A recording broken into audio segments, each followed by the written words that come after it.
What's up everyone, back for another beer review, and today is Wednesday, which of course means it's time for another West New York Wednesday here on the channel. And the beer I'm reviewing today once again comes from the Grow Brewing Company, and they are a nomadic brewery that is headquartered in Geneva, New York, and this is their Cries Shine. So they're calling this one a Hazy Pale Ale that comes in at 5.5% alcohol by volume, 25 IBUs at the time of review. And this can is just over 6 weeks old. I want to give a huge thanks and shout out once again to a couple very good friends of mine and a fellow beer tubers, Dan and Mike over at FLX Beer Reviews for this beer. So big thanks to them. In the description box, I'll post a link to their channel. As I always say, great dudes, fantastic content. Go check them out. It was actually Dan who hooked me up with this one. At the same time, he gave me their coffee stout. I think it was called a Dark Bloom Red Eye that I reviewed a couple weeks ago, maybe a month ago at this point. I lose track. He also gave me the first ever, basically Dan has given me all of the grow beers I've reviewed on the channel, because up until recently you could only get them at one place here in Buffalo, New York. Now you see them all over the place, so I will be reviewing more grow stuff going forward, hopefully. But he gave me this one when we met up back in middle of April, and yeah, really excited about this one. So it's just a hazy pale ale, but they're using an experimental hop that I never heard about. It's called YQH1320.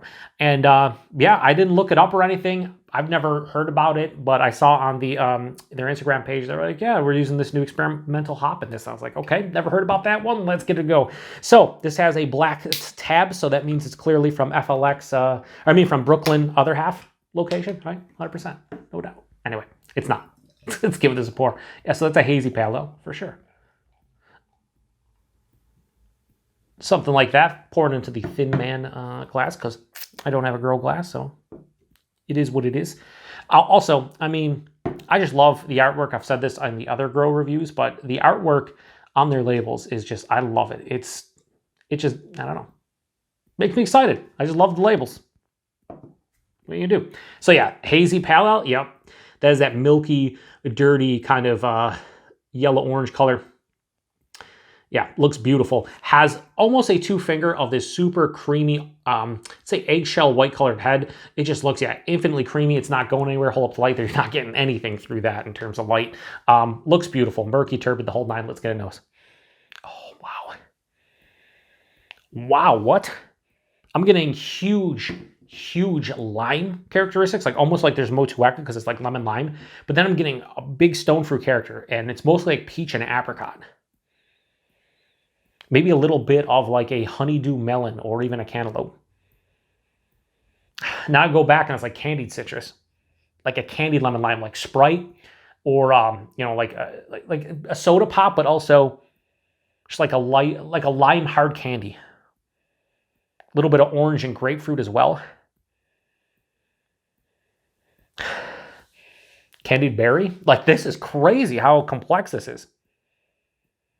I will say, I'm getting a little bit of a greenness that is, you know, reminiscent of what happens when I get that in the nose, translates into typically hop burn in the taste. This is just over 6 weeks old.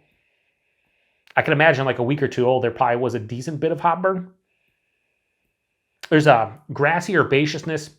A lot of times when I get hop burn in a beer, or I get that green kind of character, it definitely gives me like a grassy herbaceousness. Might just be something I associate with hop burn. Yeah, it smells good. It smells really good. All right, let's get into it. Cheers, everybody. Thanks again, Dan and Mike.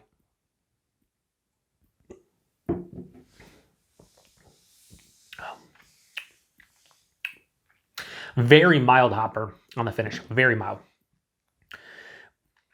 This is really, dare I say, crushable. By this is like higher side of medium, so it's a little, it's actually a lot bigger than I anticipated at 5.5. It has a nice viscosity that you would probably associate with maybe like a 8% double IPA, than more so than a 5.5. Like it's pretty thick. It makes it seem more robust and bigger than it actually is. The mouthfeel, fantastic. It's soft, it's smooth, it's creamy. There's a mild carbonation here, and it works. So it's still carbonated, and you know, it's a beer, should have carbonation, but I've had some beers recently where the beers are almost flat, like super mild carbonation, where it's just they're, so soft, maybe to the point where it's a little bit ridiculous. This is not. This has such an airy mouthfeel, cloudy, pillowy. It's just fantastic mouthfeel and body for something that's 5.5. Like, this is fucking fantastic for the ABV. The taste, I'll be honest with you, always honest in my reviews, the nose was better than the taste. The nose was just screaming stone fruits and that like lemon lime, orange, candied berry, honeydew melon. It's a little less complex than the taste, a lot less complex. It's still good, really good, but it's not as vibrant as the nose. So the dry hopping or whatever they're doing probably was over. And then just the sheer amount of hops, like the aroma. A lot of times the aroma is better than the taste, and for a lot of beers, especially hop forward beers for me, that's happening here. But it makes up, the body and the mouthfeel makes up for it without question. So forefront, I get a little bit of like a crackery malt sensation, dies underneath the palate. So it's one of those, I think, telltale signs for pale ale is like when I get a little bit of that, crackery or biscuity kind of malt character, even bready. I know it's a little bit lower in ABV a lot of times, and it dies right underneath the palate. Then right after that, I get more of like a white grapefruit, lemon lime, but not candied. There's a little bit of orange, so big citrus at the front of the palate, passes through that, peach is like just a ripened peach. It's not candy. I would say the nose is more candy, so maybe the taste is like not as sweet, which is probably welcomed in something that's 5.5%. But there's a little bit of like that peach as it passes through. A touch of the honeydew hits, and then on the finish, I get this floral, like grassy, slight herbal kind of finish. This finishes semi to full on dry with a very extremely mild bitterness. There's not much bitterness to speak of, and I guess for a hazy pale ale, you're not looking for probably a lot of bitterness. I'd like to see a little bit more bitterness as a personal preference to kind of balance it out. But I will say this. I think it's balanced enough probably because, again, it's not as sweet as the nose indicated, and it's very easy to drink. 5.5%, you can't taste it. Again, I'm very happy that the hop burn didn't really carry over much from the nose. Again, it's very mild on the back of the palate. What I'll say about this one, I think the nose was immaculate. If the nose transitioned into the taste with this body and mouthfeel, this is easily in the 4.5 range. It could be like a 4.6. But because that, the aroma was substantially better, I have to knock it down quite a bit. I also, again, personal preference, like I said, I'd like to see a little bit more bitterness. And obviously, I wish the hop burn was eliminated, period. But, a lot of these, I've had a lot of beers recently that have been 5, 6, 7 weeks old that still have a little bit hop burn. I know if I drank this like a week or two old, it'd probably be stinging my throat right now and making me feel terrible and upset. But as is, this is a really well-made hazy pale ale. I will say this experimental hop, YQH1320, pretty interesting. I would say like that the aroma with that lemon lime into like a peach, into like candied berry, and even honeydew melon, very unique. But this is good overall. So Grow's Cries Shine, I'm going to have to knock it into the low 4.25 range. So I have no issues whatsoever giving this beer right here.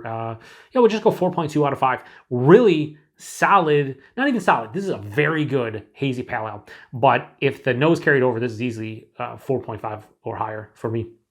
Because it's 5.5%. That body and mouthfeel I'll say this. I'll give props to this one for that body and mouthfeel. This might be the best body and mouthfeel I've ever had on a 5.5% hazy pale ale. It's fantastic, especially if you're somebody who's like, hey, why can't you make, a 5% hazy beer or hazy IPA, pale ale, IPA, whatever? Why can't you make it with a better body and like better mouthfeel? Like a lot of times you get in double IPAs or even triple IPAs. This is the example that it does exist. This is 5.5%, and this body and mouthfeel drinks like it's 8, 8.5. It's wild. One more sip. Yeah, just really good. Price point availability, I have no idea because Dan gave me this can. So I will say that I would hope this is in like the $4 to $4.50 range at most. Could be 5, whatever.